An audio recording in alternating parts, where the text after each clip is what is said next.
We are in a war of good versus evil. We live in a broken place. This world is not heaven. I don't know if we even know what good is. We do so many bad things for ourselves and they feel good. Then in order to progress, you do things that are incredibly painful. Aria, my first daughter, she moved through that pain of life quicker than most. Now she's on the other side of it. It's a greater good than any good that I could have had with her here. Welcome to Katalyst Convos. As you can see, today we're out on the mat. Again, Coach Stan could not join us, but he's transferring and doing stuff with job stuff. So best of luck to him, and we'll see him on the next episode, I'm sure. At this point, I'm just going to go ahead and unofficially promote myself to the third chairman of this podcast. Let's go. All right. So doing the same thing as we did last time, going through a bunch of questions I have written down for David.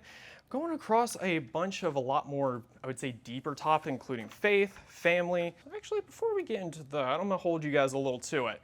So one thing I want to talk about first, David, is actually the classes and a little bit on the business side. So what is some of the content that you actually went over in classes this week?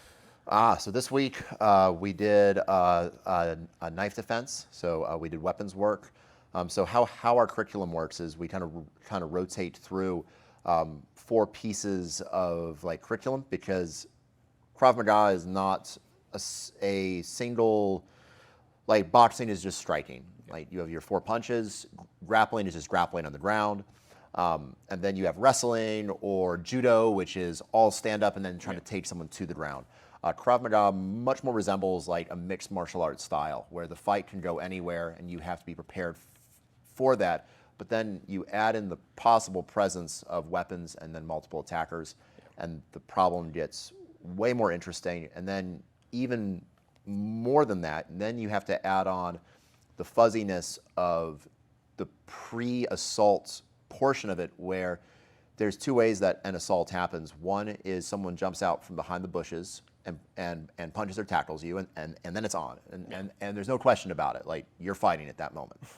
The second one is a little bit more mushy, and that is someone walks up to you and engages you in conversation in an area that might support crime, like outside of my gym in a parking lot when I leave at 10 o'clock at night. Yeah. And someone walks up and starts to try to, like, they claim they need help or their car's broken down, like right over here, and hey, if I could just bring my jumper cables over, then we can get this started. They're trying to lure you. Maybe, or maybe they really do need help, you know? And so that's kind of the mushiness of that. And when do I take definitive action to protect my safety? Because you don't know. And if I let this person in too close to me, they can they can initiate, and action is always faster than reaction. Yeah. So they hit me first. I'm already down. If you think about you as like a Game Boy fighter or something, and your health bar goes down by half, and now you have to fight out of this problem. Yeah. You're already starting at a huge disadvantage. Right, exactly. And I have to work my way out of that. So working on all those pieces inside of Weapons Week, we dealt with some basic work with knife, but then we added into that into Muck, which is developed by Craig Douglas. And we worked into that. It's basically managing unknown contacts is what it stands for. So we did that in class. And then on Saturday, we even threw in some medical and worked on tourniquet application. Yes, you did mention that is a new thing that you're starting to throw in. Yeah. Can you go ahead and dive a little bit into that? So one of our goals here at Katalyst is not just to teach you martial arts. Like, that's a really, really cool thing and a piece of what we do. Yeah. But I see this going a lot of different areas. Like for instance, medical. I think that you'll use your medical training probably more than you'll use punches and kicks. Car accidents, like motorcycle accidents. If you go on adventures outdoors, things happen, falls, injuries. I think you'll use that stuff, if not as more than your punches and kicks, to save your life. Okay. And maybe others around you. So I think that training that, if you're not training it, it's really not hard to apply a tourniquet. There's like some tips and some tricks, but if an 18-year-old soldier can learn it, then we should be able to as well as citizens. I think it's part of our duty to be able to be as trained and well equipped as we possibly can, especially if we view ourselves as part of that protector or like warrior class that I talked about last time. Or like self-defense gym. A lot of the times that goes into kind of just defending yourself, of course, in a one-on-one fight. Right. It's not a lot of times that gyms, if they rarely ever, go into defending the people around them. Yeah. What even like sparked that idea? How did you even think of that to begin with? So as far as adding in medical and stuff Yeah. like that, it honestly was from a group called the Combatives Association. This is a group started by Matt Larson and John Valentine, and they have a ranking ranking system actually, where it's fitness and medical and grappling, self-defense plus shooting. It's a really interesting system, and I'm trying to progress in my levels inside of that belt ranking system. But it's not taught in a dojo. This belt ranking is completely done by a video submission. So you submit videos of grappling wins at tournaments. You submit like results of your shooting competitions, and you submit medical certifications, whether you've done a stop the bleed or whether you've done CPR, and then you submit videos of you lifting XYZ weights for your body weight, and then you progress inside of a ranking system that gets progressively harder as you go up. Interesting. This almost sounds, I mean, albeit I'm in that college age, so it literally does sound like you're submitting like a college essay. It's very difficult. I've been trying to get the first rank for probably the last almost year. Really? Yeah. So, Okay. and that's just the first rank.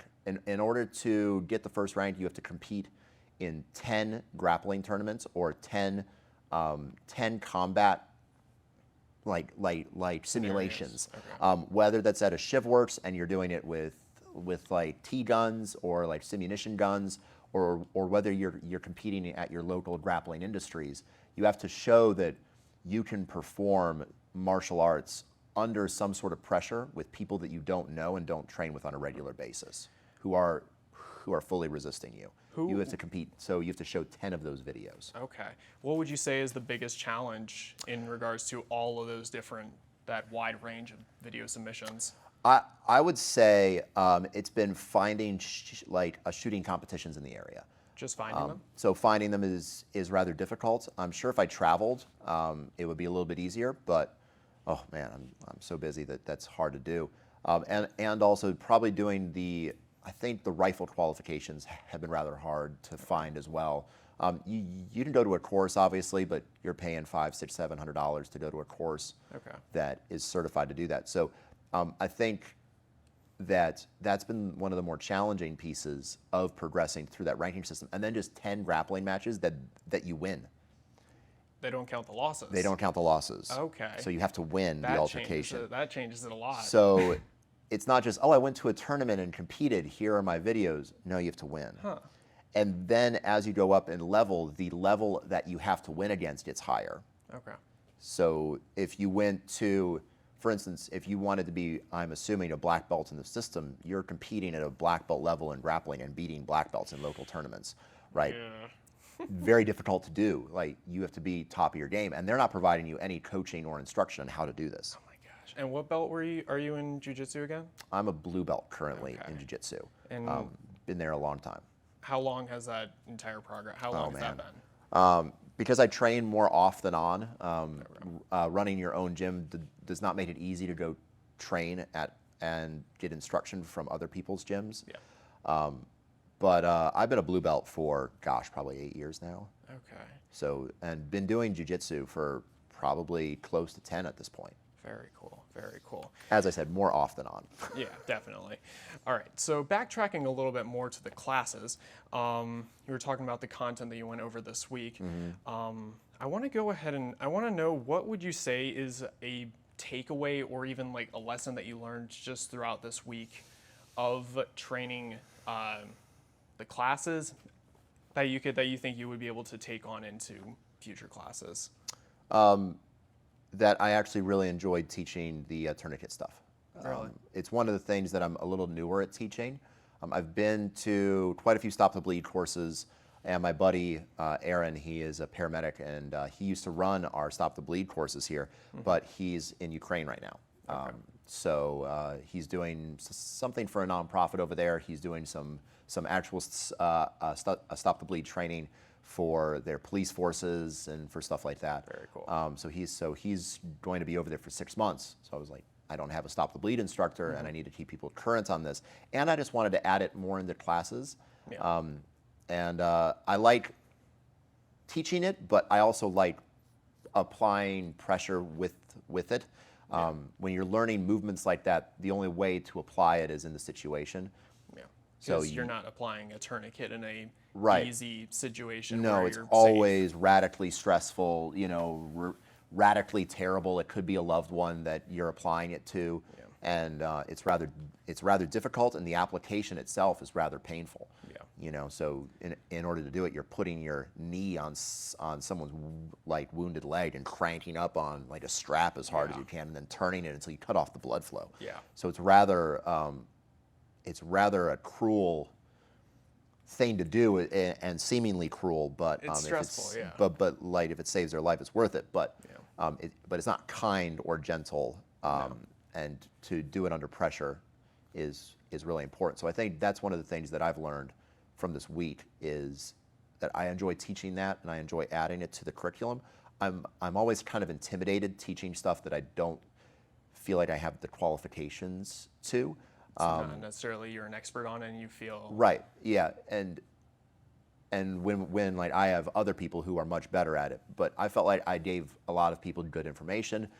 People were like, "Oh, I hadn't thought of it of that before." And at the end of the day, it's a tourniquet. You put it on as high and as tight as you can. You crank it down until you stop the bleeding. It's not radically invasive medical procedures. Yeah. So, But of course, it's always the stressful situations that heavily amplify the teaching itself or the lesson itself. How do you go, obviously you're not chopping people's arms off. How do you go about applying that pressure in the trainings and in the classes? a lot of it has to do with setting up the environment. So one of the drills that we ran for tourniquet was we had one group in here. They were told to spread out, find a place in the room where they would lie down in an injured position. Like we have bathrooms in here, so one person slumped themselves on the toilet like this, and then people were laying down on benches. Some people strung themselves out over, like our medicine balls and put them on top of them like they had fallen. Yeah. So they're putting themselves in funky, weird positions, and they were told that they had to be absolutely limp and not help their partner, like lift their arm to help them put on the tourniquet, because sometimes they're unconscious when the tourniquet goes on because of blood loss. Yeah. So you don't want that help, especially if you're dealing with a leg or something like that. Then the other group was given a tourniquet. They had to place inside of a pot or something. They were taken outside, and then I went out there and told them left leg is bleeding, and then started to yell at them, play loud music, and they had to go and run around and find their partner. As I'm yelling at them, your partner's bleeding out, your partner's bleeding out, where are they? Go find them. And some people, it took them 20, 30 seconds to even find their partner in the room. Oh, wow. So, and it's a small place, like it's not very big. So it took them 20, 30 seconds to find the person, and then some of them applied it to the wrong limb, and I would go over there and yell at them. I'm like, that's not the left. The other left. The other left. So just someone expecting something of you, like raising the tone of the voice, can put the pressure on a little bit more. It's a lot of the same stuff that we do in belt testing. If you wanted to put the pressure up even more by raising their heart rate, by doing a little bit more like just physiological heart rate stuff, you would make them run, do burpees, and then with an elevated heart rate come in and then have to do those motor skills. So that would be a higher level of that, plus someone yelling at you, plus the stimulus of what's going on in the room and you feeling like you're being judged because you're screwing it up the entire time. all of that pressure, plus you then add in a physiological, like just an elevated heart rate to all that. It's like solving math when you're out of breath. It's rather difficult to try to process everything and like do those movements crisply and cleanly. Yeah, absolutely. Well, with that being said, that is, I would say, that entire situation sounds extremely difficult. Now, what I want to do is I actually want to go ahead and transition a little bit more, very similar to what I did with Dan last week, and we've dived very heavily into his faith. Now, first off, of course, would you say that you're someone who's religious? I am, yes. I grew up Christian. I've been in church and in faith for a really long time. I can't remember a time not believing in God and not believing in Jesus Christ as my Lord and Savior. Yeah. That's been a really consistent theme throughout my life. I couldn't imagine life without it. Yeah. It's been such like a cornerstone of like my thought process and just my entire life that it's hard to think about what my life would be like without that. How would you say that you starting off from birth had influenced your whole faith? Do you think that there's always like that faith that you would have been able to fall into it regardless of the upbringing for you? I don't know. I think that growing up in the faith, you take certain things for granted. I think that it leaves you with some gaps. You have to, just because, in my opinion, just because your parents are something and just because you say you're something doesn't mean you are that thing. Mm-hmm. That's shown by your actions and your intention and your commitment. Yeah. You can say you're something all day long or that you grew up in a certain way, but there comes a decision point, and I think that when you're told certain things, you have to figure out if they're true or not eventually. Mm-hmm. And there comes a point where you come at a crossroads and you kind of choose what you're going to believe and where you're going to go. And I think those times really happen during times of testing, hardship, when things don't seem to be true that you were told. I think that is where a lot of the rubber meets the road. And if you grew up in the faith and then suddenly life is harder than you believed it should be, or your faith doesn't seem to be, I guess, helping you, which is a really narrow view of it. And I think that some people are in Christianity for what Christianity and God do for them. Mm-hmm. And as long as my life is blessed, I don't question God. And as long as everything works out the way that I want it to, I have faith. Yeah. I think that we live in a very privileged age. I think we live in a very privileged country. And I think it's really easy to have faith when things are going well and to kind of live that life of oh yeah, I believe in Jesus, praise the Lord, and it's easy to sing that when everything is going your way, and it's easy to forget about it too, when things are going your way. Yeah. I think it swings in both directions. So, yeah, I think that growing up in the faith left me with some choices later on, just like everyone else. Like everyone else has to come to terms with what they believe and what they were taught when they were a child, and whether or not, and what they want to keep and what they want to discard. And if our parents truly want us to stand on their shoulders, we do have to look back, and we do have to analyze what we were taught, and keep what we think is good, and remove what we think was not good. And we'll make our own mistakes. I think every generation will.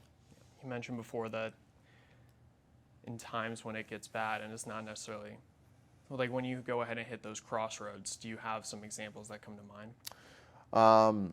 When a business is not going the way that I want it to. Also, we'll get into this, I'm sure, and we'll segue into this. My first daughter passed when she was 18 months, born with a irreversible genetic problem, and called thanaphoric dysplasia. It's where basically the limbs stay dwarfed the entire time. They don't grow. So yeah,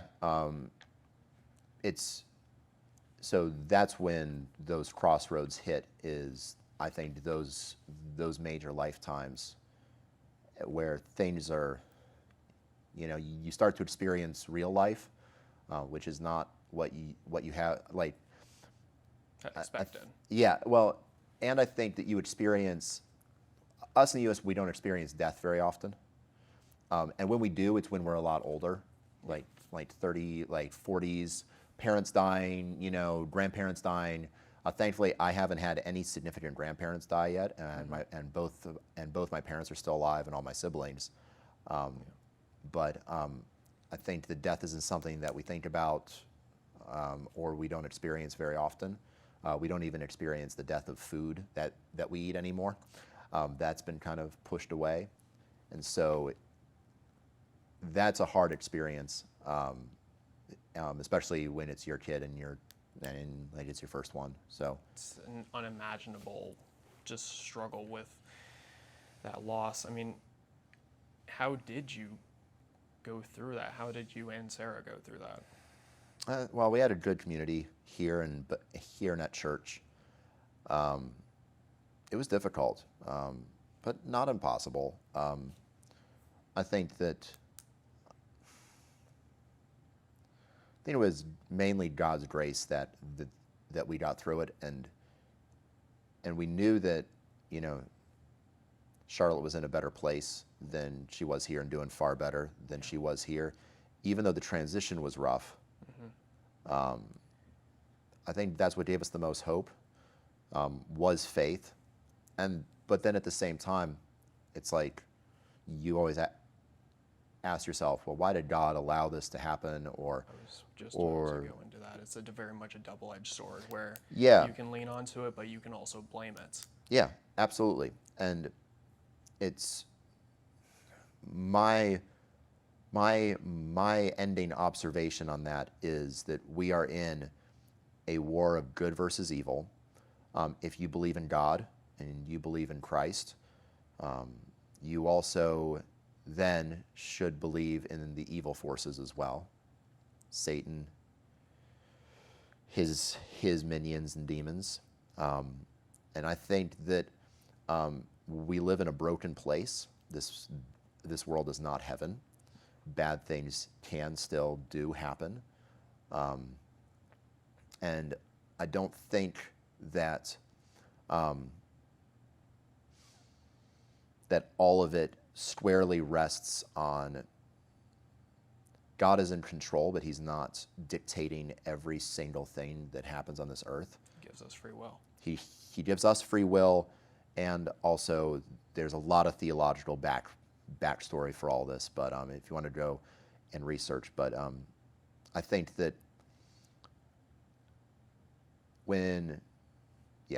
I think that as far as I don't know all the answers, I still know that everything turned out well and God is good. That is where my faith comes in. That's why it is called faith, because I don't have guarantees. I have faith, and the guarantee is that God works all things for the good of those who love him and are called according to his purposes. So I don't doubt God's love for me. I think I have in the past, but I'm working through that. Yeah.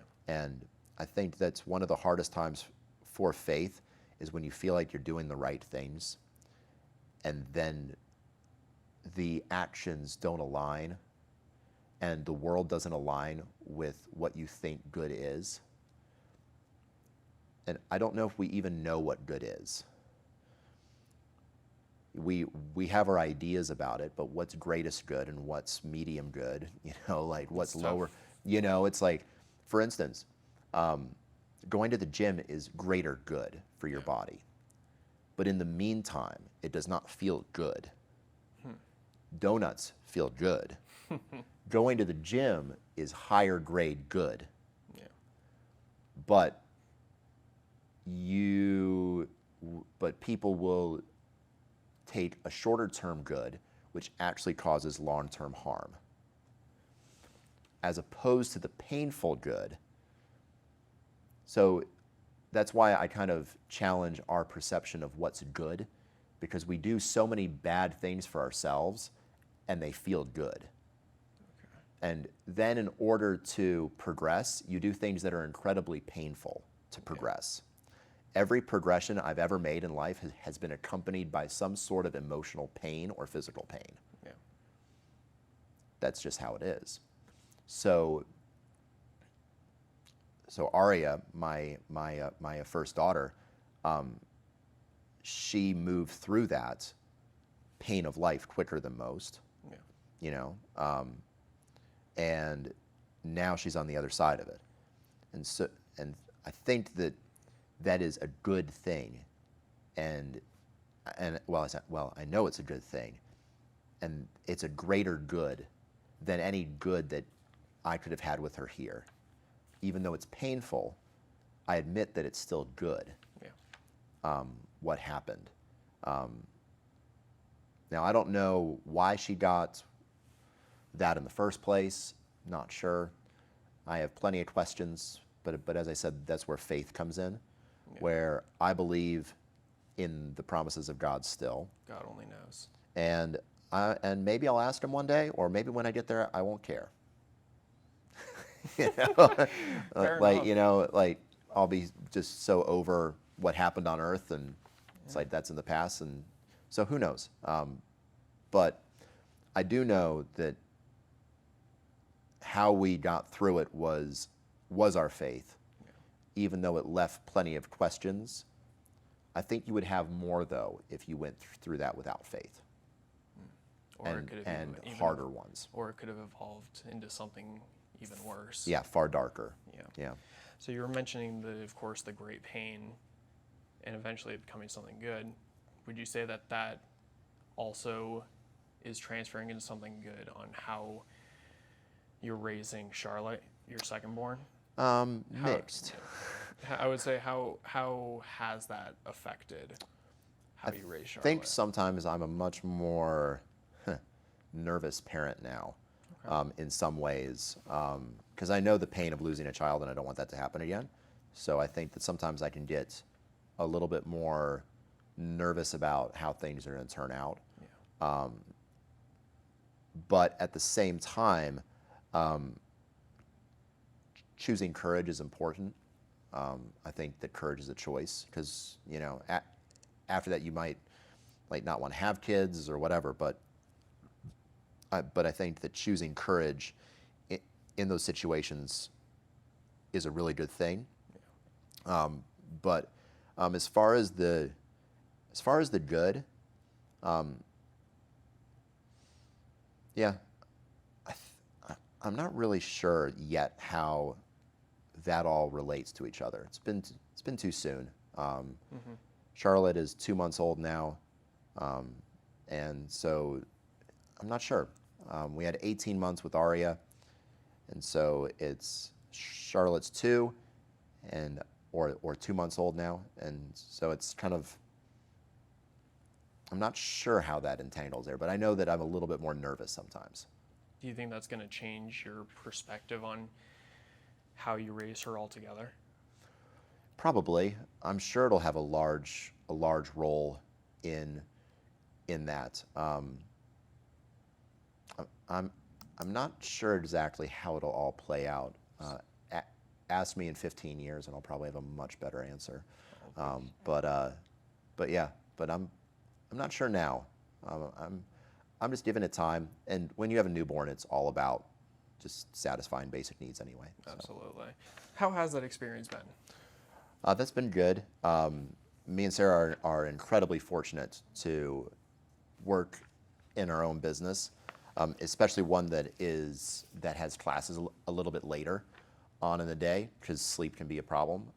But it's really nice to not have to work until 4 p.m. Yeah. So, so that's been amazing, and it's awesome that Sarah has been able to stay home completely and not had any pressure to go back to work. Yeah. It's been a lot of sacrifices.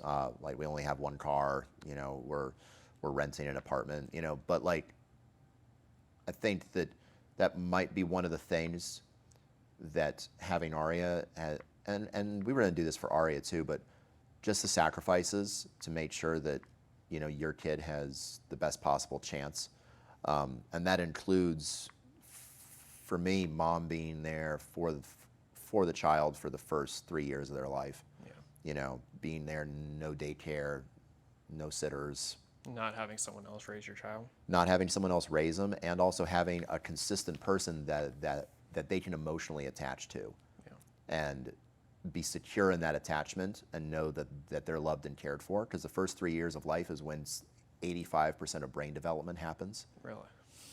So they're forming the baseline for their emotions, for how they regulate themselves, for how they comfort themselves. Does the world react to me well when I want something? Do people who love me react well when I want something? Or do I cry and cry and cry and no one and no one comes and meets my needs? So those lessons are taught very early on in life. And if you look into attachment theory with like relationships and stuff, that's a critical time from 0 to 3, from 0 to 3. And it's not something that's talked about in culture, because it's very difficult to make those sacrifices, to have one parent stay at home, and the mom has to be incredibly committed to that role, because you're basically on call 24/7, and you don't get many breaks. Yeah. So she maybe gets a 20, 30-minute break away from Charlotte, and then Charlotte needs her again, and she goes back. Now, that doesn't last forever, but it's a really large sacrifice and a huge life change. Yeah. Is that how you or Sarah grew up? Is that, like, where did you adopt this, like, I mean, nuclear family plan? Yeah. So my mom and dad, so I'm the oldest of 6 kids, homeschooled. So I was constantly with my family. For better, for worse sometimes, you know, like there's always mixed with that, but there was far more good than bad out of that. We moved a lot in the military, so homeschooling made sense anyway. We're not shifting schools every two years when we have to leave a place, not like uprooting, so we just continue our education on the road or wherever we're at. So that made a lot of sense, but my parents have always been very, very big into the nuclear family, homeschooling. They were homeschooling back before it was cool. You know, like, it's getting very popular now. Yeah. They're seeing the education system now. Yeah, and they were thinking about that back in 1995, when they had, I think I only did 1 year of private education, and that was it in first grade. Yeah. And everything else after that was homeschooling. Yeah, they gave it one shot, and then after the first year, they were just like, nope. Yeah, I think Back I out. went. I think I went into public school or this private school for 1 year because my brother was having health challenges. Okay. So my mom couldn't devote as much attention to my homeschooling. So they put me into this school, and I had a stammer when I was a kid, so I think I got bullied quite a bit. Okay. I still recall some of it. But that was, and I think my mom was like, no, I don't think that this is the right solution. Yeah. So pull me out. Yeah, definitely sounds like this perfect situation in that sense. Family, brothers, sisters, I assume? Yep, I have 2 brothers and 3 sisters, so an Okay. even split. Okay. But with you guys consistently moving, you can really set your roots in and make friends outside of the family. Yeah, it was hard. So I It was assume really that- hard. I would like to assume that your relationship with your brothers, sisters is really solid. It is. I think that it was more solid back then. It's harder now. Just with life. Yeah, just with life, and none of them are married yet or have kids yet, so it's hard to bridge that gap of having similar things to talk about. So I think it's a little bit harder now than it was when we're all at home and all together, obviously. But and part of that probably rests on like intentionality on my part and their part. It's just easy to just let busyness and life just happen. Absolutely. And then you just kind of, it's like, oh yeah, I haven't talked to this person in 3-4 months. Yeah. So like that's easy to do. I'll say the one thing that I've wondering, do you notice there's a big difference between doing that with friends versus with family? I feel like that with family, of course, you always have that one branch of just same blood to rely on. It's like you hear about not being in contact for like months, but then you like pick it up right where it left off. I think that that's true if you're living similar life circumstances. For me, it's I'm running a business. I have a wife, kids, and for them, a lot of them are still doing college. So it's a little harder to relate and talk about like what's going on.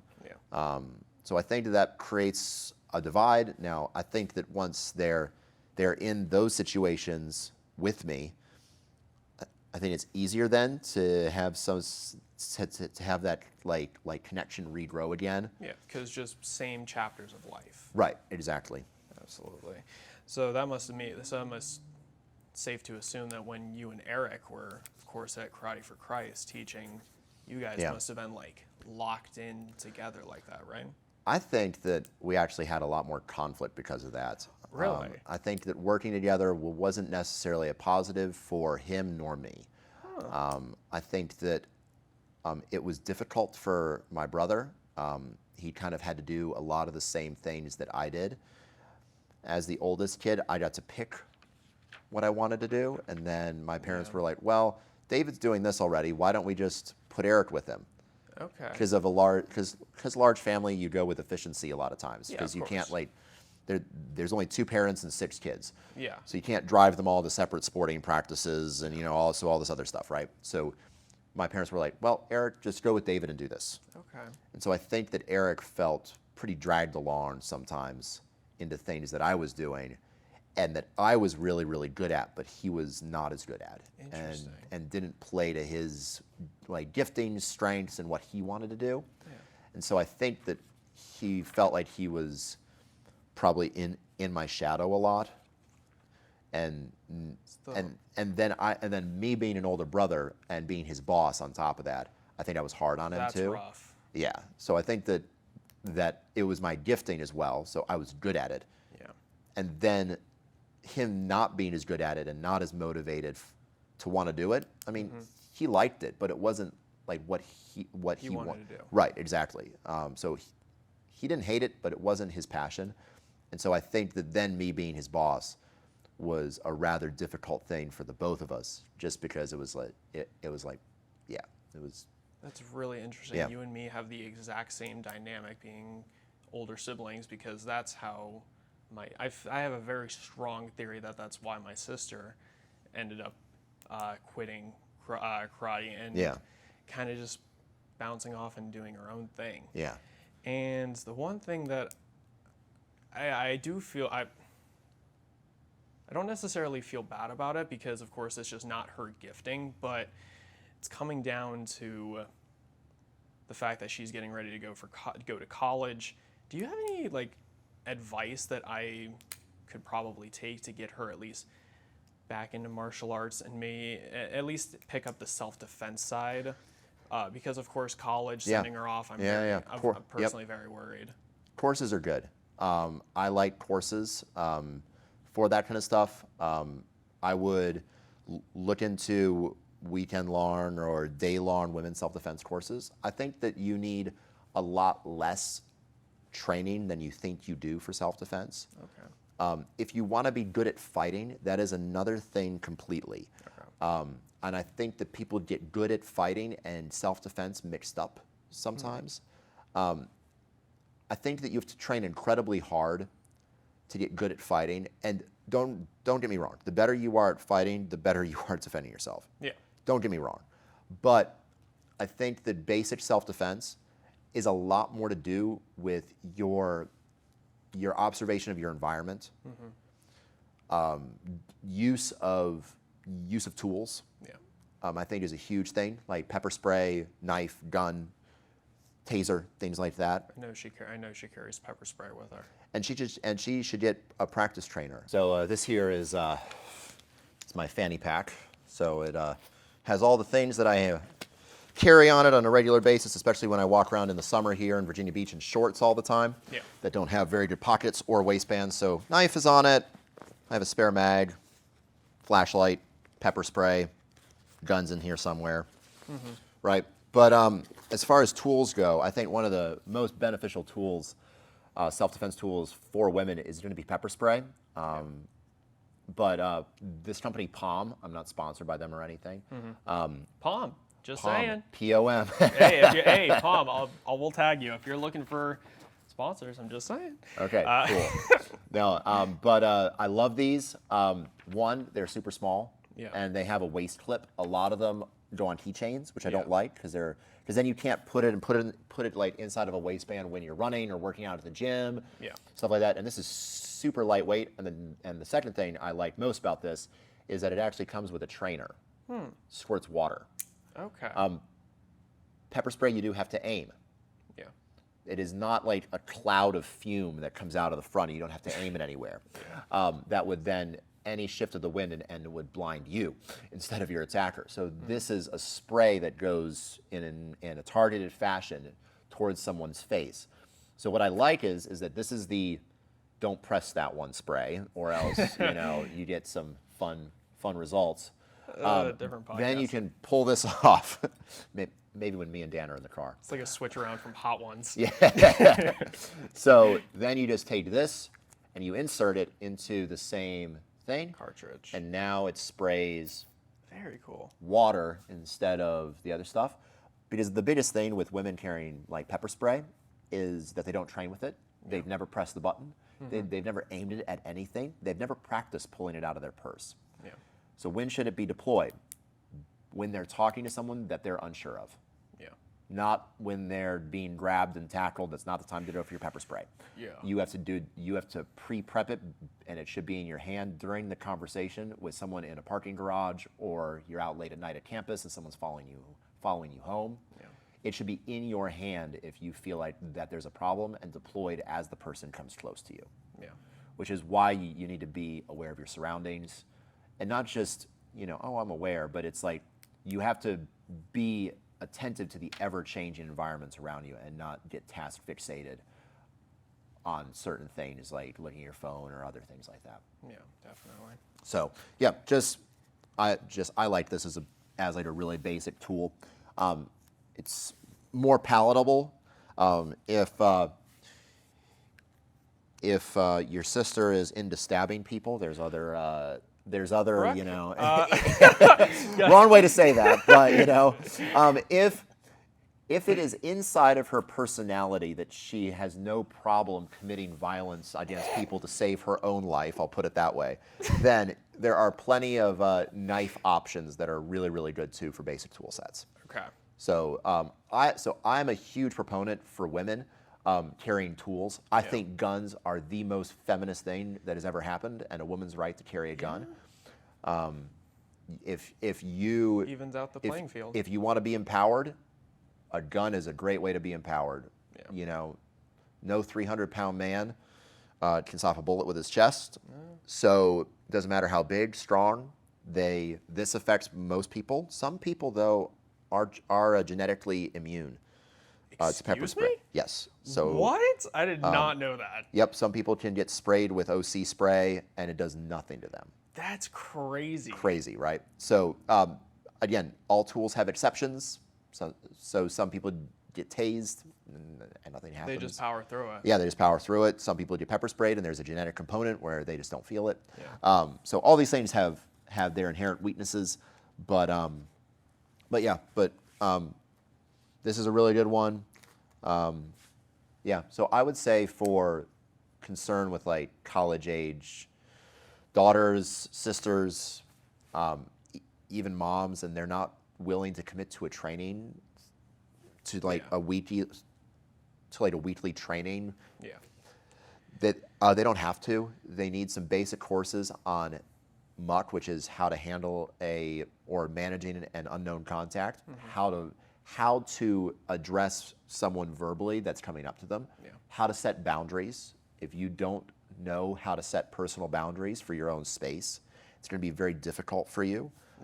So the enforcement of boundaries will be really, really crucial. And if you can't do that in your regular life, then it will be hard for you to do that in self-defense. So if you're a pushover, you need to be less of a pushover.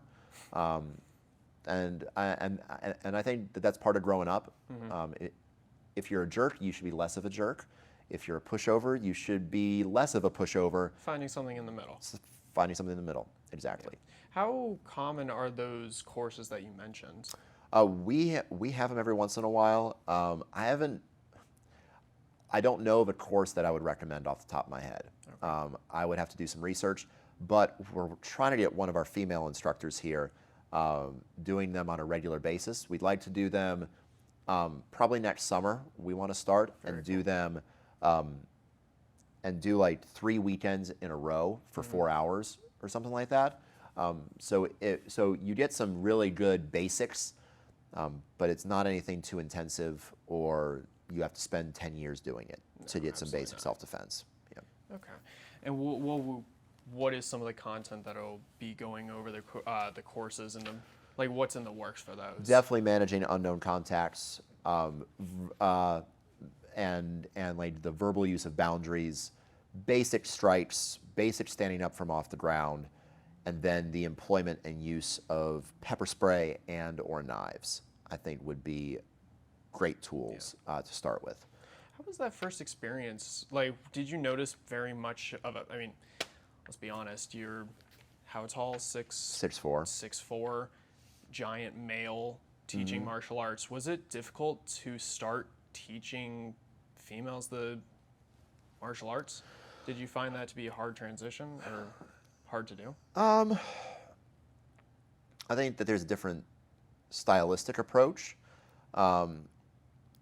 But no, I think that human bodies move in pretty much the same way. I'm not a huge fan of the term women's self-defense. Okay. And the reason is because it predisposes that there are techniques that work better for smaller people versus larger people. Okay. And I don't think, and that's not in my evidence true, because if there are techniques that work better for smaller people, they also work just as well for large people. Okay. So just in different ways. Well, a groin kick from a woman if I do it, it hurts way more. Fair enough. So yes, she can hurt you with it. Me, I can cause a testicular rupture. Like, yes, that technique works well for smaller people against larger people, but larger people can absolutely use it against smaller people to very devastating effect. So human bodies, to me, are just human bodies. And male and female, it doesn't make much of a difference. I teach my guys to hit people in the groin. I teach women to hit people in the groin. I teach guys to stick fingers in eyes. I teach women to stick fingers in eyes. Yeah. So self-defense to me is just self-defense. When you're talking about the movement, there can be certain tools. I would recommend these tools for men and women. So I carry all the tools. So there's not even really a tool difference. So to me, self-defense is really just self-defense. There's not much difference, male or female, or teaching women is different. I think that there are some special considerations. Long hair is a special consideration. Guys have it too, and it will definitely be used against you, I think, if you have it. Yeah. Being ripped backwards or something like that and being controlled by your hair is absolutely awful. Always saw it in school fights, just like Yep. weaves getting just ripped out of Oh scalps. yeah. Yep. So clothing that is restrictive and unpractical. Yeah. Heels. If you are concerned about your safety, these are things that you might want to consider mitigating. Yeah. right? So if you want to walk around in 5-inch heels, you have to know The area that you're walking the area around that you're in, where are you going and why are you going in these 5-inch heels? Will you be walking down alleyways or areas that crimes might be committed in heels, right? I think about these same things. When I go to church, I carry. Yeah. And when I carry, I'm aware of the limitations of my footwear, the clothing that I wear. Is it too tight and restrictive? Yeah. I'm aware of my gear. How will I be able to access things when I need to access them, right? So I think that when women say, well, I'm wearing this and I'm wearing that, and it's like, yes, that is also a choice. Yeah. And you have to be aware of where you are and what you're doing on that specific activity and choose the appropriate attire for that situation. What do you say to people who say that this way of thinking, carrying the weapon, thinking about going through the alleys, not wearing what you want to wear, they think that this is beyond insane? What do you say to Probably. that? I would say that the safety we feel now is a construct of only the last maybe 200 or 300 years of human existence. Every single freed man who was freeborn, not a slave in his country, back in ancient times and throughout history, has been armed, traditionally. If you go look back at knights, you go look back into not like even like 400 years ago, ceremonial swords were not so ceremonial. Men carried swords on a very consistent basis. Yeah. It was one of the signs that you were a free man, is that you could carry a weapon. Slaves couldn't. So I think that it is more insane that we think that we live in a time where responsibility for our own safety, we can give that to other people. The police are not there for your safety. Yeah. They're there to investigate your murder after it's committed and catch the people who did it and to process the evidence. They're not in the business of stopping bad things from happening to you. Yeah. They are in the business of making sure that people who do bad things, the emphasis is on have already done the bad thing, are caught. Yeah. So it really is still on me, even to protect my own safety and the safety of my family. Yeah. Just like it's on me to provide for my family. And so I think the more insane view is the modern view that we have now, which has not been around for that long. And I think that it's a sign of, like as I said, slaves forfeited responsibility and had no means to protect their own safety. Yeah. Freedmen were responsible for their own safety and for the safety of their family and their farm and their community. Yeah. And I think that's a much more sane way of looking at it than the inverse, which is, I'm not responsible for me. Someone else is. Someone else will take care of me. And I don't have to think about bad things or bad people. Yeah. And of course, you take on that responsibility. How about, as a male, how about the inverse for a female? Mm-hmm. They go ahead and put that responsibility where, of course, Sarah puts that responsibility onto you as well. She does, yes. And she takes her responsibility in that seriously. She doesn't carry a gun. She doesn't want to. I'm fine with that. Yeah. I do it. And she's not really apart from me very often. And when I go away and stuff like that, I make sure that she knows where the shotgun is and where this stuff is. And she does shoot. She has in the past, and she's good at it. So she's not ignorant into those matters, but she's just not as conscious of it as I am, and that's fine. She has other things to be conscious of, such as an infant. For me, it's something that's more in the forefront of my mind. But if you don't have that luxury of having a guy that carries around you, then you might have to take more of that responsibility on your shoulders. Yeah. So, and I don't view the world as inherently dangerous or a terrible place. I think that carrying and having dangerous skills allows me to be even more kind and generous to people. Yeah, very similar to what you were mentioned before, that all the most like the best fighters in seminars and tournaments that you met, they're the kindest people. They are the best people. It's the weak and insecure people that bite you in the butt and bite your hand. That's something that is. So backtracking a little bit to Sarah, I actually want to know, so if I'm not mistaken, you guys actually met at Karate for Christ, right? When she was a student, right? Yep. So I want to know how that entire story unfolds. How did you guys go from, of course, a student-instructor relationship to now the dynamic, like, power couple that Okay. y'all are? I literally wrote that down. Yeah, I know you did. Like, so there's always, so whenever you're inside of martial arts as an instructor, you have to be very, very cognizant. I think that one of the things that that women find extremely attractive is men who are competent and looked up to and respected by other people. Yeah. I think that's what creates an attractive man to women, is people who have the respect of their peers. Yeah. I found an interesting statement, and I'm not sure if I 100% believe this, but I think it's a funny one, is that men choose men to date the most beautiful women.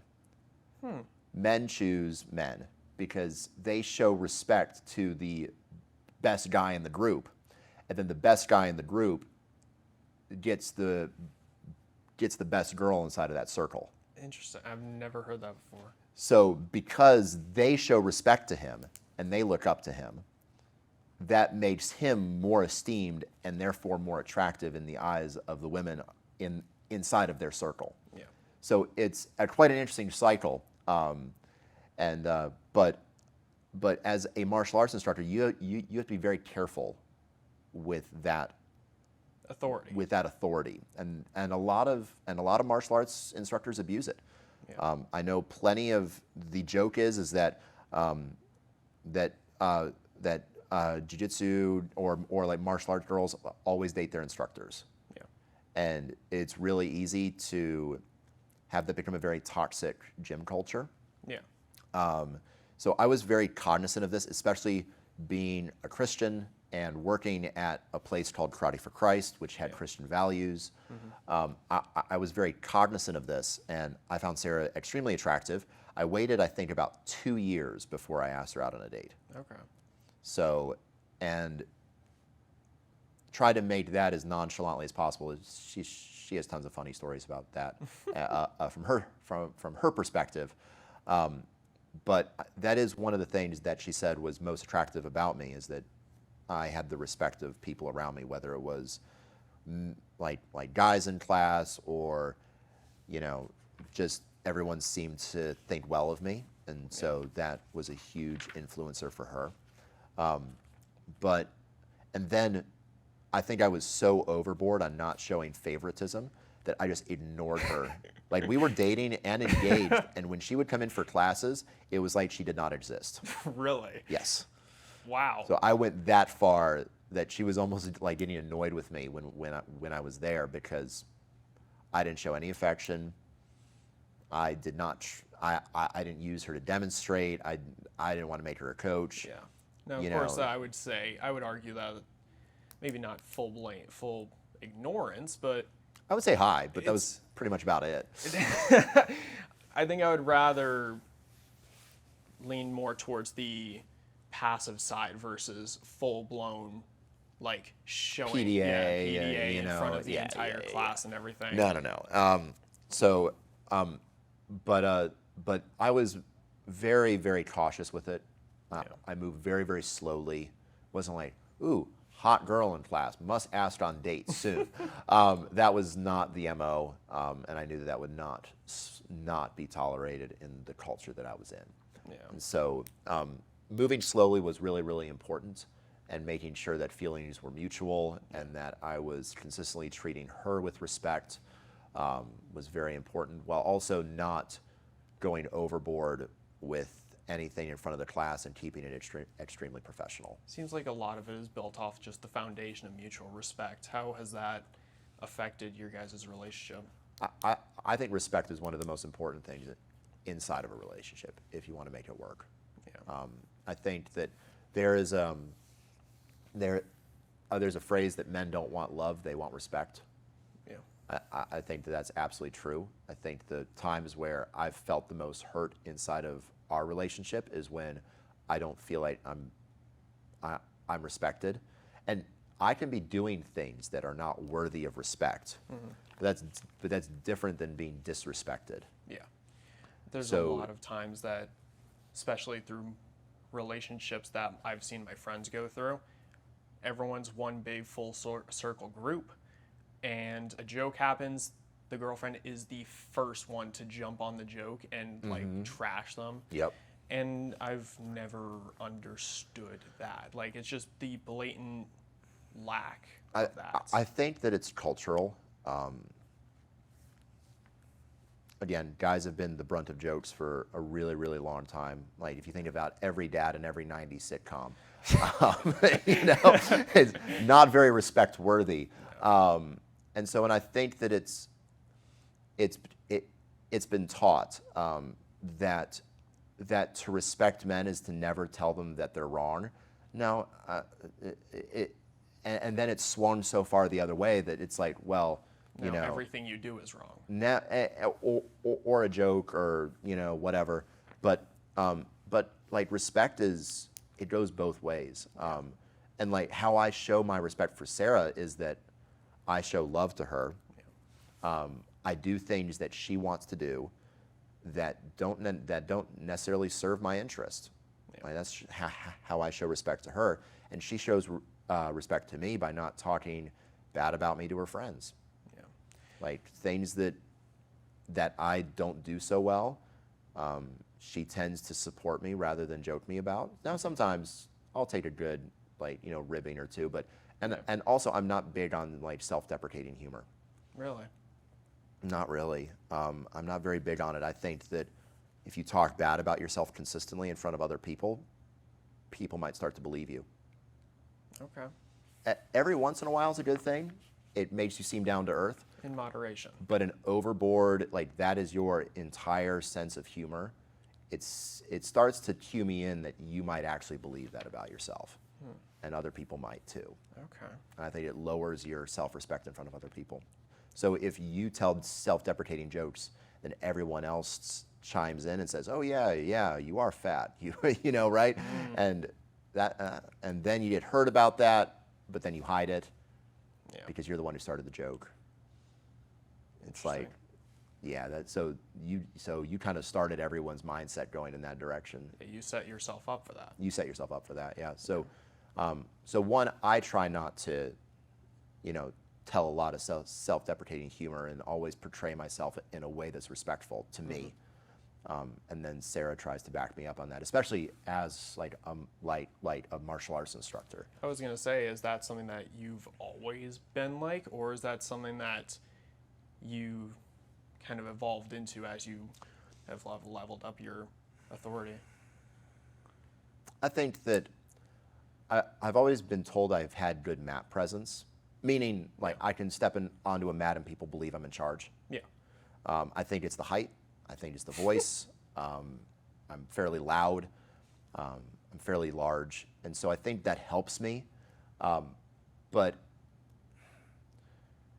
it's gotten better as I've done it more.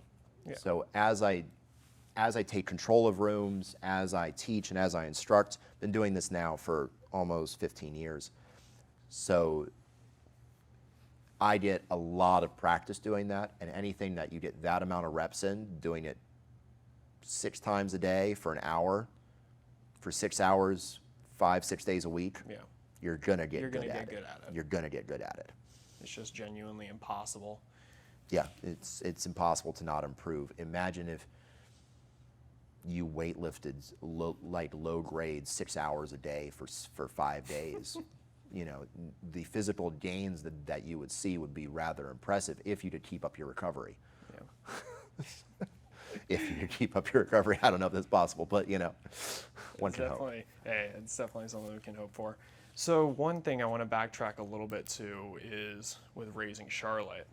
And the biggest question I guess the biggest statement I always say, at least, is with so many iPad kids, what is your opinion with like devices, children? I want to know what your entire game plan is for that. I want to pick your brain on it because I would be bold enough to say that is genuinely like one of the biggest downfalls with our society. I think that every new technology, there's obviously a learning curve. Yeah. How long ago did we get iPads?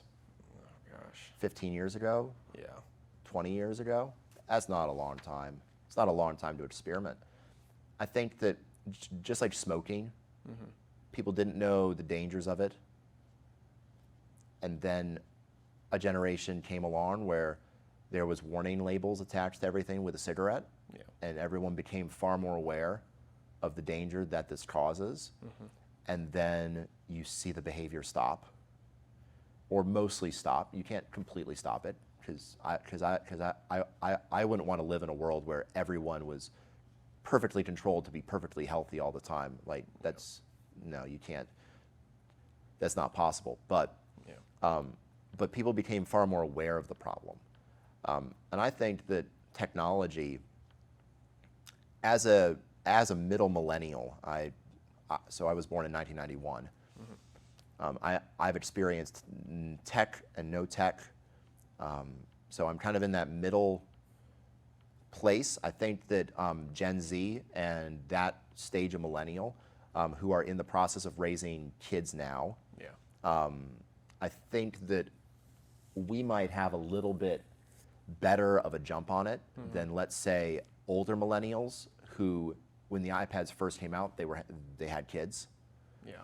And they didn't, and there wasn't a lot of research as to the harm that causes long term. Yeah.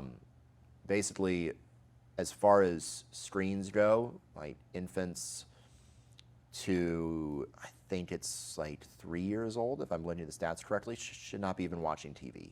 Really? Yeah. Huh. So the rapid switching of scenes and light patterns can actually stem and, from what I've heard, cause mental problems, ADHD, a lack of focus. Really? Can it even cause that? I'm not sure, but there seems to be a contributing factor to it. I'm not a scientist. This is outside my realm of expertise. Yeah. But from the research that I've looked at, it's not good, at least, for kids to look at TV. Can they? Probably. And will some people turn out fine? I'm sure they will. But we're talking about ideal circumstances here. I think that this is something that we in America don't talk a lot about, is ideal situations. Yeah. We want to be very open, very open about things, and very accepting of people. And that's good, but we also can't lose what an ideal situation looks like. Yeah. So ideally, what it seems like is that kids should not be exposed to any sort of electronic screen until after 3, and then they probably should not be playing and using the iPad for games or any sort of stuff that causes rapid task switching back and forth between, doom scrolling on TikTok. Doom scrolling and stuff like that, that basically programs the brain to have a shorter and shorter attention span. Yeah. Because I've even noticed this in me. Like, scrolling through Instagram or whatever, so and like really maximizing out those dopamine circuits in the brain that are released from not doing much. Like, if you go out and play and you have a good time, like, that's a good way that dopamine should be released instead of watching a video, for instance. Yeah. So there's a lot of research. A lot of it is stuff that is outside of my purview to speak of, but what I believe is that I'm going to try my best to not have Charlotte on screens for as long as possible. Yeah. Once school starts and she's learning stuff, I'll probably use tablets and stuff for educational purposes. Yeah. We intend on homeschooling.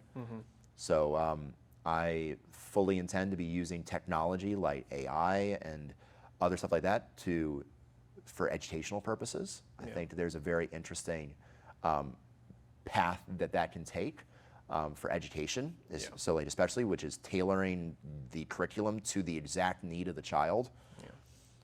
That's an incredible advantage to have. Like imagine if you were incredibly gifted at math and you didn't have to slow down for anything. Or if you were incredibly bad at math, that you didn't have to speed up for anything, that you could actually learn it at a pace where you could actually comprehend it. Yeah. You know, so I think that that's incredibly powerful, and technology and screens provides that for us. So I think that there's a lot of positives with it, but again, it's the overuse of the object and how do you use the tool. I can use a hammer to build wonderful things. I can also use it to absolutely destroy this building we're in. So, you know, I think that technology is a beautiful tool. I use it a lot. I use AI here inside of the business. We're using it right now. So, I think that, but everything has its dark side to it. And technology definitely has a dark side. Yeah, it's very much the boring answer of moderation. Yeah, Sounds like. yeah, and not even like moderation, but just picking harder paths. I think it's, and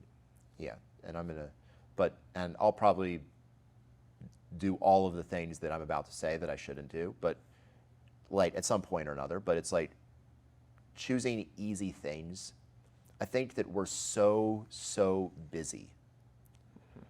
We're so busy doing things that we don't have time to structure our lives or our kids' lives ideally. Yeah. We're just so like to the next thing, to the next thing, to the next thing, that we don't have room to breathe. Yeah. And so that's one of my things is I really want to have the luxury of Sarah staying at home. Yeah. And she wants to do that. Like that's not a problem for her. I'm not pushing her into that role, but she wants to do that because she sees how ideal it would be. Yeah. And so with her doing that, it's easier to say no to screens and tablets. Because even if she had a remote job where she worked at home, imagine how difficult it would be to have a screaming kid that you need to be quiet during your meeting. So what do? Throw them a tablet. You throw them a tablet because it's radically easy to do. And I'm not blaming anyone for that. It is a momentary stopgap. But again, I'm trying to look and process ideal routes. You're trying to plan for the best possible thing, and of course I'm going to fail my own standards. Yes. Like that is how this works. That's how Christianity works. I was just about to say that's again the biggest Christian value is grace. Yep. Because I'm sure that some people who have interacted with me would probably say that maybe I haven't acted in the most like Christian manner all the time. Yeah. But again, I fall short of my own values, but I aim for an ideal. And I think that if we don't aim for ideals, we get lost in open oceans of you can do whatever you want. Yeah. And that's kind of that's what not direction. That's kind of what it seems like society is starting to fall into. It's just aimlessly. Oh, you can do anything you want. Wandering. Like we're gonna drop you in an ocean, swim anywhere you want. That's not fun. That's terrifying. You know, like you have too many options. You have too many places to go, as opposed to exploring. So like imagine exploring a creek. You have a direction you're heading to, and that direction opens up into a river. Yeah. And that river goes somewhere and goes to a coastline. And then you can explore the coastline as opposed to being dropped in the middle of the ocean. You can do anything you want, any direction you want to go. And so I think it's very difficult for people because we don't talk about ideals anymore. Yeah. We don't have standards. We don't have how things should work. It's almost like everyone is kind of just out for themselves. Everyone's out for themselves, and they're trying, and we're all trying to not offend anyone, step on anybody's toes, and and you can't reach ideals like that. In order to have a standard, you have to say that people don't meet the standard. Yeah. That's what a standard is. And so I think we've lost a lot of that. And that's hard to do. It's hard to uphold those standards. It's hard in your own personal life to uphold your own standards. Yeah. And I think that's what we should be looking at is you need to set standards for yourself. I need to set standards for me. Yeah. And recently, for instance, I've been failing on my physical fitness standards. I have my excuses. I'm a new dad, business is busy, blah, blah, blah, blah, blah, blah. I'm in between apartments. So I have my own like excuses, but I know I'm falling short of my standards. Yeah. But I'll always come back to those and try to do that again, as opposed to, well, it doesn't matter. I was gonna say it's not you going back to them and not just giving up. Right. It's so having that standard. Now, does it make me feel guilty because I'm not doing it? Yes. And that's okay. That's an okay emotion to have. You know, like, oh, I'm falling short. It motivates you to then go and do that thing that you should be doing. Yeah. So it's, and I think that it's the same thing with my walk with God and my faith. There's plenty of times that I fall short on standards, and the whole thing with losing my daughter really caused me to question why I was in faith. I think that, and I said this earlier, growing up in the church, sometimes you get into it and you believe, especially in today's more charismatic Christian churches, that belief in God equals that you'll be blessed. Yeah. That things will go your way and you'll get what you want.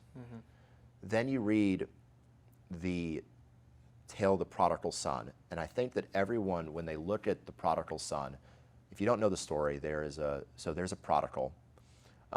So there's a father and there's two sons. One of them wants his half of the inheritance before his dad is dead. Yeah. So he's like, can I take half of it and go spend it? Right? And basically what that means is that he doesn't care about his dad. He wishes that he was dead. He just wants the money. He just wants the money. So he doesn't want a relationship with his dad. He just wants the money. And he doesn't care about the family, so he leaves, he spends it all, and then comes to the realization that really didn't give him happiness, and he comes into hard times, and he comes back to his father expecting to be a slave. Now, in this story, there's also an older brother. Yeah. And the older brother has done everything right. He's done everything that his father's asked him. And that's what he basically said, that this older brother is perfect. He's done everything that the father has ever wanted him to do. Yeah. And so at the end of the story, the father welcomes the prodigal son back into the family. Yeah. And then restores him completely, meaning that he is now a son again. That means that he's entitled to the rest of the inheritance and an equal portion of it. Even after squandering his half. The older brother comes in and is furious, as you would imagine his right to be. Yeah, that seems fair. He's like, I've done everything that you've ever asked me to do. And the father's reply was, won't you come in and join me in this celebration? Your brother was dead and now he's alive again. And what the moral of the story is that the brother didn't care for his father either. He was doing good things so that he could get his inheritance. And so he merely was in that he wasn't in it because he loved his father. Yeah. Because if he loved his father, he would have been joyful that his father was joyful that the son was back. Yeah. Well, it's the same analogy can be applied to a lot of religious people and Christians. Yep. And they're in it. And I had to question my motives on this when Aria passed. And I think this was the biggest wake-up call for me, is it, are you a Christian for what God does for you? Or are you a Christian because you love God. And what does that mean? And I'm still not sure that I know what it means to love God. I try my best. And I have faith that he's going to help me in that process, but I don't know what it means fully to fully love God. And I don't think that anyone can. I think that we can get there inch by inch, but I'm consistently asking him to help me do that and help me to love people like he loves them. And that's a challenge, but that's another podcast. But I think that that's been the biggest thing that I've taken away from faith, and I think that that's been probably the most transformative thing. If you're interested in a book on the topic, it's called The Prodigal God, and it goes over all this. It's a really, really short book. Absolutely profoundly moved me when I read it, because I think that growing up as a Christian and then having this bad thing happen to me when I felt like I did almost everything right,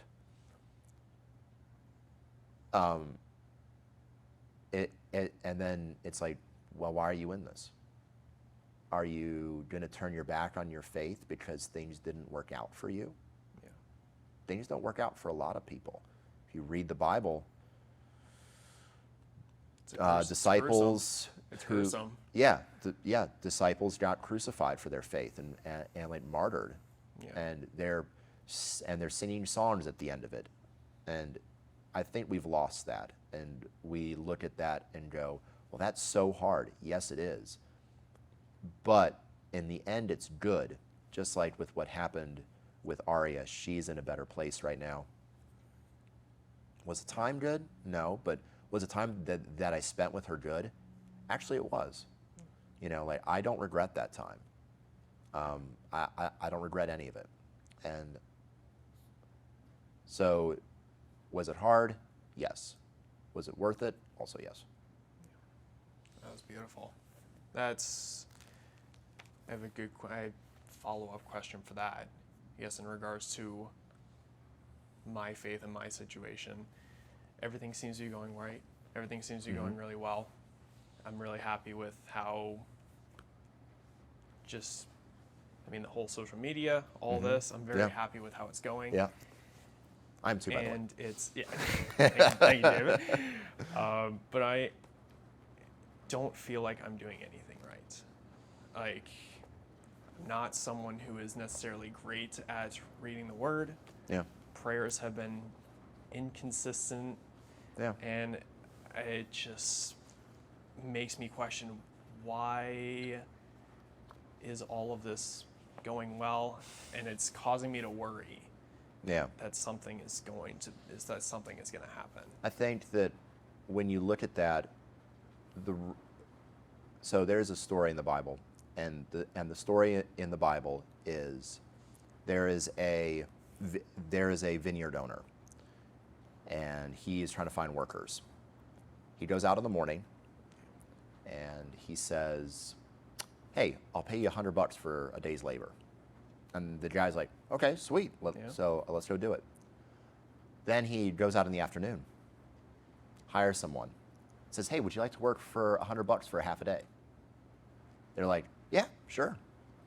All right. And then he hires someone in the evening,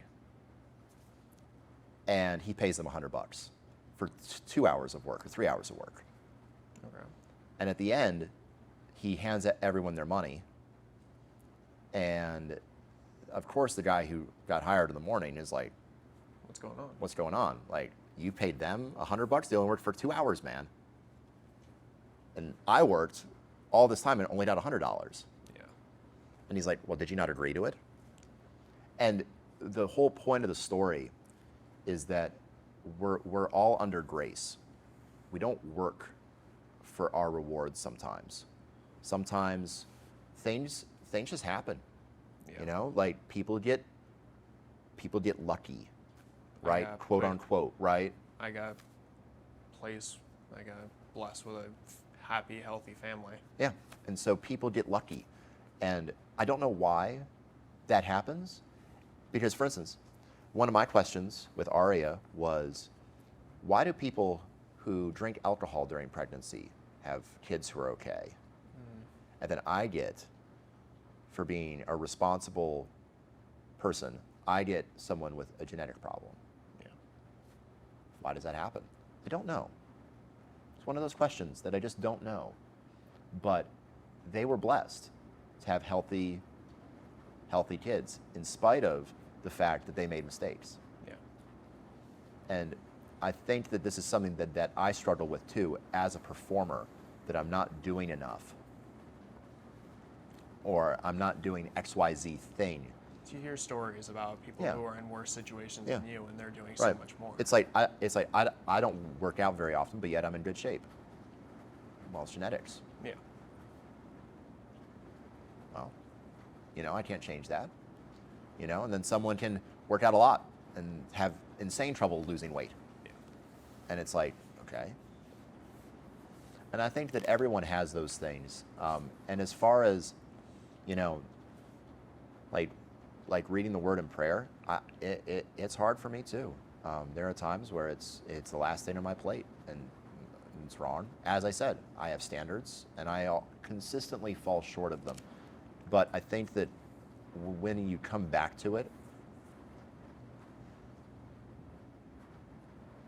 I think that it's a matter of how it looks over the span of your life and not just in a micro moment. Because there's been times where I haven't been very consistent training martial arts or training fitness. Yeah. But because I have in the past and will in the future, I'm way farther along than people who just don't.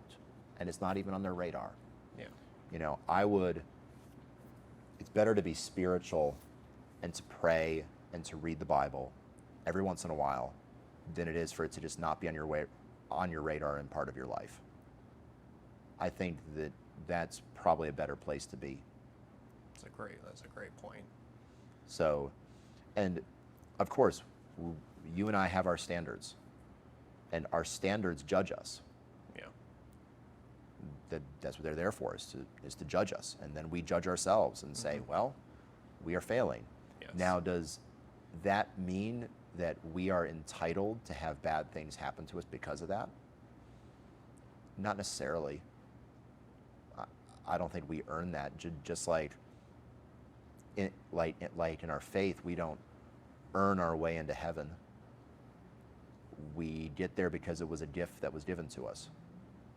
So we don't earn good times either. And that means, on the flip side of that, is that I don't earn bad times. Yeah. I think seasons happen, times of testing come, times of testing leave. And just like seasons, winter was always a hard season for everybody. Yeah. Before there were grocery stores, like if you didn't prep for it, like you starved. That's how it worked. So there was better seasons and worse seasons. And I think just life rotates like that. And it's how do you handle the season you're in, and what do you learn from it? You always have God to rely on in that backbone. Yeah, and also the truth of the Bible. I always go back to that. And it's really a guide to me. It really is. I look through those pages and I see people struggling with the same things that I struggle with. What does going through the Bible look like for you, or what exactly are you reading through? I really like Psalms. Okay. Psalms are one of my favorites. Proverbs is fantastic. If you wanted to start reading the Bible now and you wanted practical wisdom, there's 31 Psalms, I think, and there's 30 days or 31 days in a month. Read one a day. It's an easy thing to do, especially with the book, with like the Bible app and it on audio.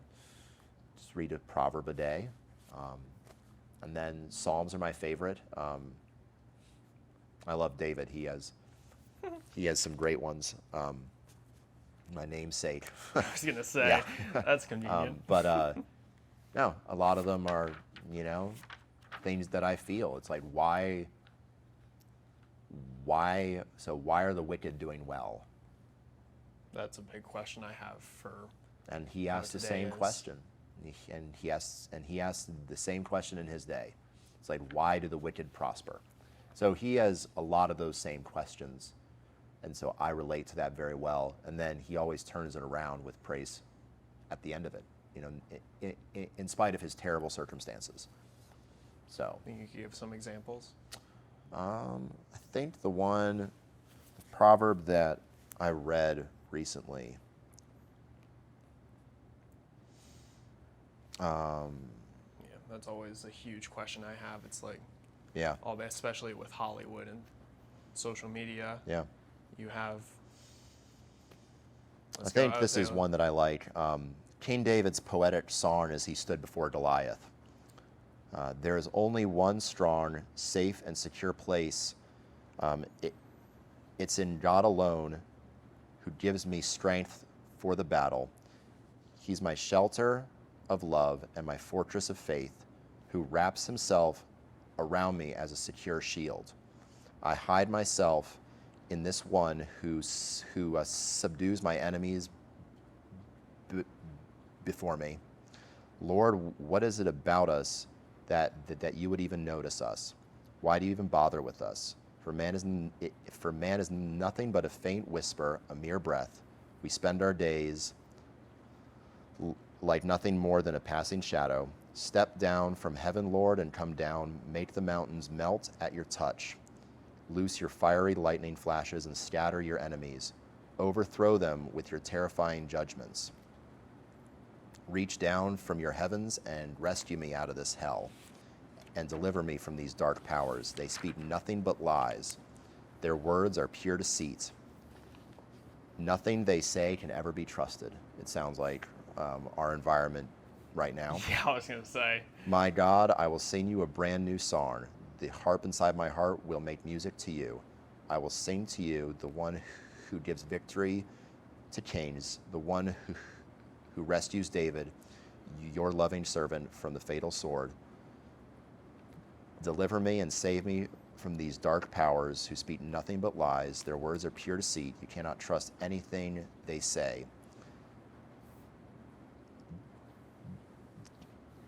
Deliver us, then our homes will be happy. Our sons will grow up as strong, sturdy men, and our daughters with graceful beauty, royally fashioned as for a palace. Our barns will be filled to the brim, overflowing with the fruits of our harvest. Our fields will be full of sheep and cattle too many to count, and our livestock will not miscarry their young. Our enemies will not invade our land, and there will be no breach in our walls. What bliss we experience when these blessings fall. The people who love and serve our God will be happy indeed. So, Amen. I think that, deliver me from these dark powers who speak nothing but lies. Their words are pure deceit, and you can't trust anything they say. But when deliverance comes, then our homes will be happy. Yeah. And I think that this is what you've really seen with like the crumbling of our family structure and our family unit in this country since we really turned our back on God in the 1960s, 1970s, and you've seen a progressive crumbling of this, and our young men are not growing up strong and sturdy. When you don't have a strong structure. Yeah, our barns are not full to the brim. No. We are not, in their terms. There is breach of our walls. Yeah. There are people invading our land, A divided house that cannot stand. Yep. And it's all because of people who speak lies. Yeah. And I think there's a lot of liars in a lot of our positions of power. Do you think I remember hearing this from, I want to say it's Tony Robbins. He goes along the cycle of bad times create strong men create good times create weak men create bad times, like that full cycle. Yeah. I would definitely say we were not in the best situation right now. No, and that's why I train. I'm not putting my hope in that. I put my hope far more one, God, but two, in people. I think people get very wrapped around the axle with prepping. I think that the people that you have around you and who you are in community with matter way more in those situations for your survival. Who you surround yourself around. Yeah, absolutely. Competent people who also train. I think that's the reason behind the whole combatives belt ranking system. Really? Sounds like a militia to me. People who can shoot, know medical, can fight, and are in shape. Huh. Just that, I would say that's some, I would say it's warriors, basically. Mm-hmm. And this is a program meant for civilians, not for military. And I truly believe that there is a group of people who are far more interested now, more than ever, in being competent and responsible. The leaders of the next generation of the future, and there are men who are far more competent in those things than me, and I like to get to know them. You know, so.